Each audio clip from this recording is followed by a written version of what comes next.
And in the Impact segment tonight, there are reports Donald Trump may be changing his immigration vision. As you may know, just about a year ago, he said on The Factor he would deport millions of illegal aliens in a humane way, quote, humane way. That, of course, would require spending billions of dollars, hiring a bevy of new federal agents, and enduring extensive court proceedings, as we debated back then. Joining us now from Akron, Ohio, is Donald Trump. So the media, as you know, running wild with this. Are you really rethinking your mass deportation strategy? I just want to follow the law. What I'm doing is following the law. You know, this was put out. We had a great meeting over the weekend with Hispanics and leaders of the Hispanic community, and we discussed a lot of different things, and this was one of the many things that was discussed. And one of the groups, one of the media outlets that have gotten everything about me wrong, including the fact that I'd never run, and the reporter actually said he'd give up his salary if he did. I don't think I've ever held him to that.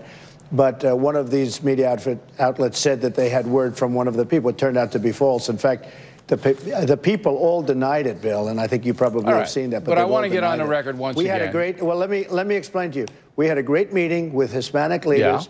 Yeah. It was at Trump Tower, and it was very, I think it was very obvious what took place because they came out and they said exactly what took place, but the media got it wrong. We're going to obey the existing laws. Now, the existing laws are very strong.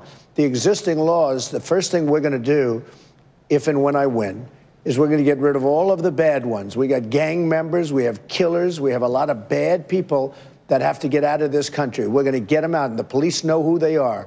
They're known by law enforcement who they are. We don't do anything. They go around killing people and hurting people, and they're going to be out of this country so fast your head will spin. We have existing laws that allow you to do that.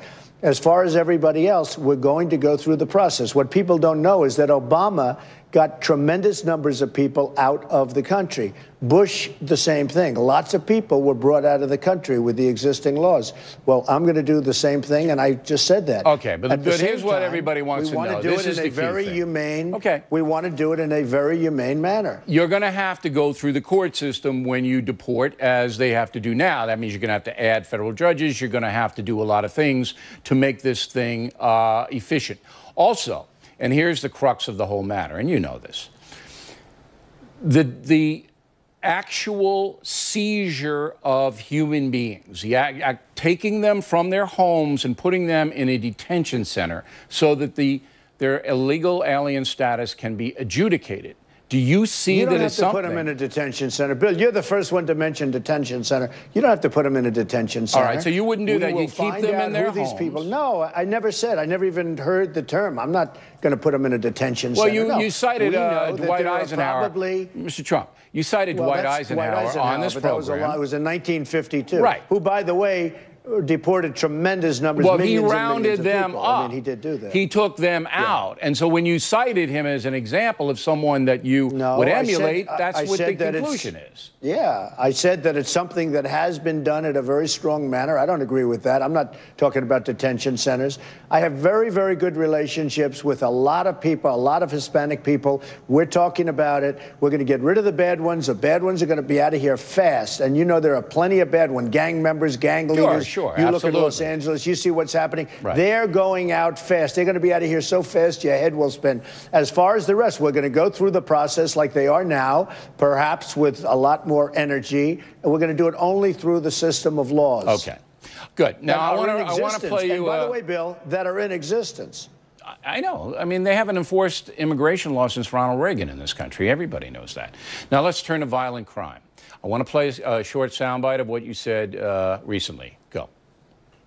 The chaos and violence on our streets and the assault on law enforcement are really and truly an attack against all peaceful citizens. If I'm elected president, this chaos and violence will end, and it will end very, very quickly.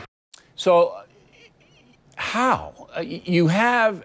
in Chicago, a problem. Did you know that murders in Chicago are up 50% this year from last year? I know it. I know it very well. And they can't solve it. They can't solve it. State of Illinois, City of Chicago can't do it. Well, you know why they can't solve it? Because I don't think they have the right people in charge. So, all right. So specifically, how do you do it? How do you do it? I know police in Chicago. If they were given the authority to do it, they would get it done. How? You have unbelievable. How? By being very much tougher than they are right now.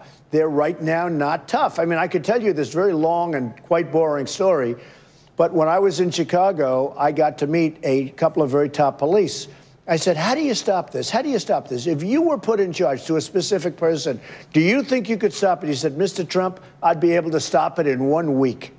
And I believed him 100%. How? Did he tell you how he would be able to stop it in 1 week? No, he wants to use tough police tactics. But you have to have a warrant to arrest people. You can't beat them up. You have to have a warrant to arrest them. You have to have... All I know is this. I went to a top police officer in Chicago who is not the police chief, and I could see by the way he was dealing with his people, he was a rough, tough guy. They respected him greatly. I said, how do you think you do it? He said, Mr. Trump, within 1 week, we could stop much of this. But he didn't tell you exactly precisely how, because that's what I didn't ask him because I'm not the mayor of Chicago. But I tell you what, I sent his name in and I said, you probably should hire this guy because you have, you know the expression, you have nothing to lose? Look at what's going on in Chicago. It's horrible. This guy felt totally confident that he could stop it in a very short period of time. So it's nationwide, a little bit like we could win the war a lot quicker if we'd let our generals do the job properly.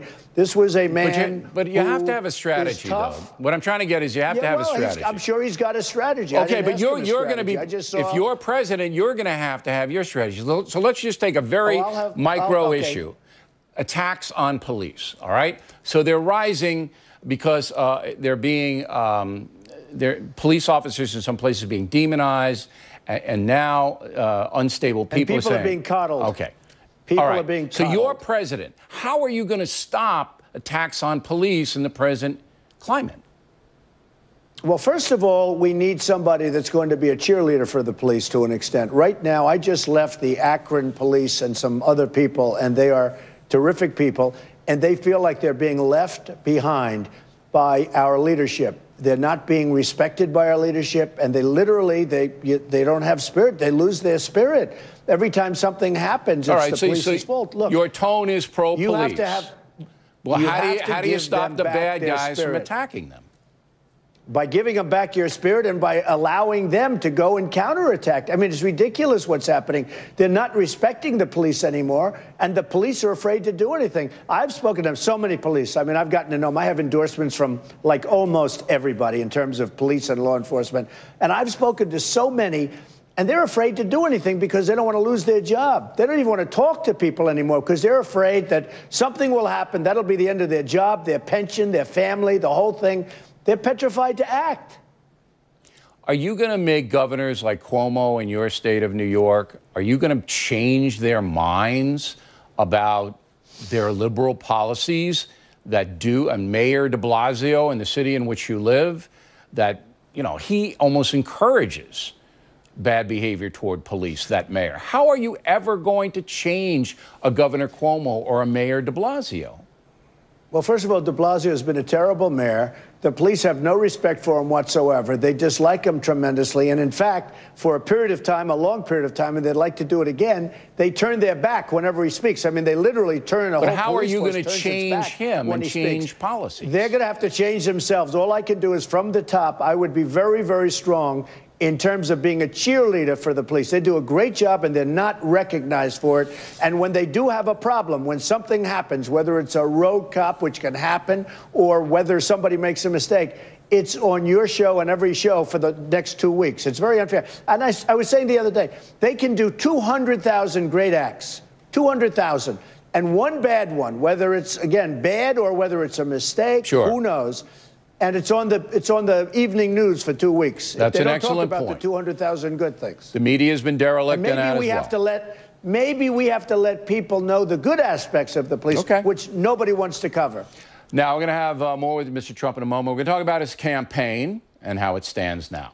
Then later, Miller on the African-American vote and Waters causing his usual trouble. Continue now with Donald Trump, who's in Akron, Ohio this evening. So your campaign has new leadership. Both Corey Lewandowski and Paul Manafort have left. How do you see the turnover? Do you think it matters to voters, or what's going on?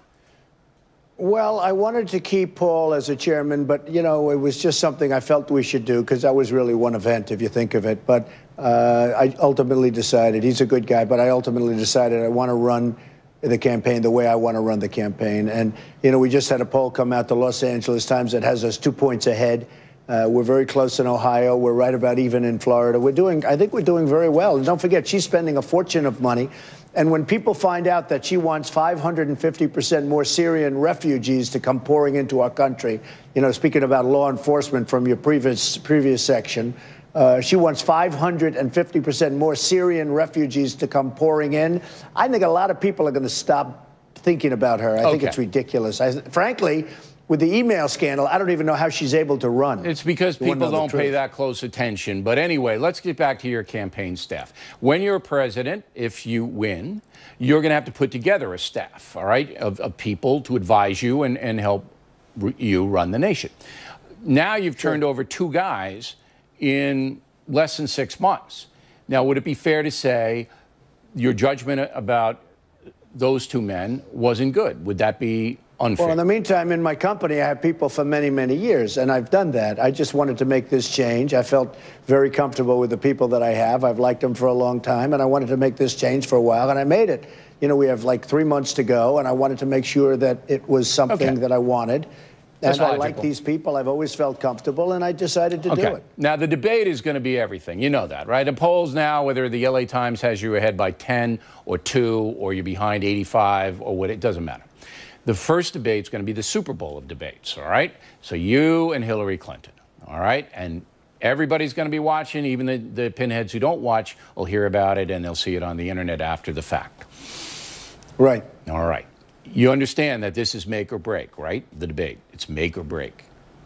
Well, I think it's going to be very important. I don't know if it's make or break, but I've done well in the debates. I had 17 people in the debates, and, you know, I'm the one that survived, and I've enjoyed the debating process. I never debated before professionally or as a politician because I was never a politician before. But we had 11 debates that I participated in, and according to everybody, I did very well. All right. Now, are you going to call her Crooked Hillary during the debate? I mean, are you going to do that, or are you going to keep it at a issue-based?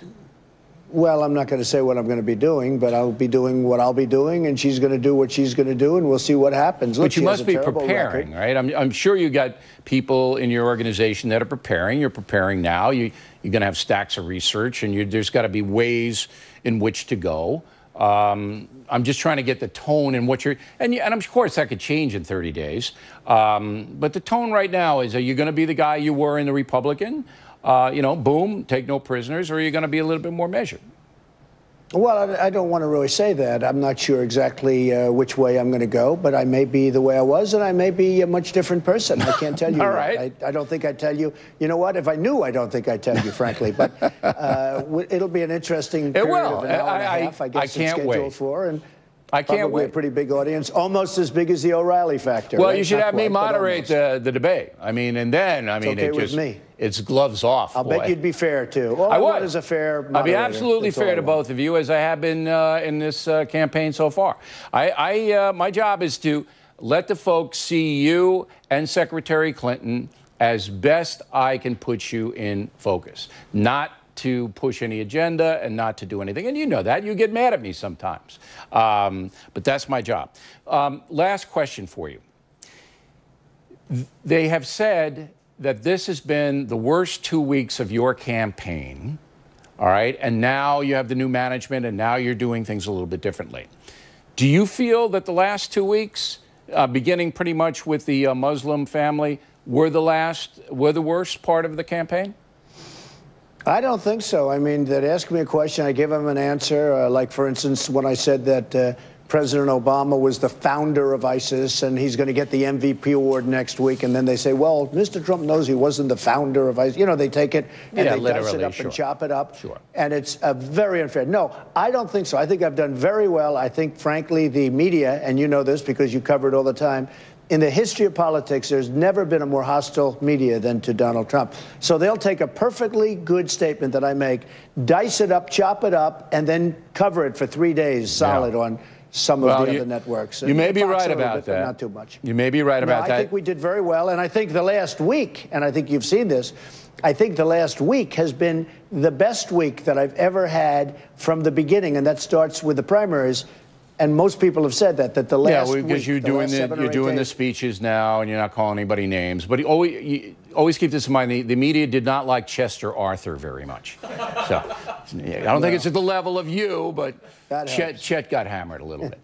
All right, Mr. Trump, as always, thank you for your time. We appreciate you being accessible, and we're hoping Hillary Clinton will come on The Factor as well.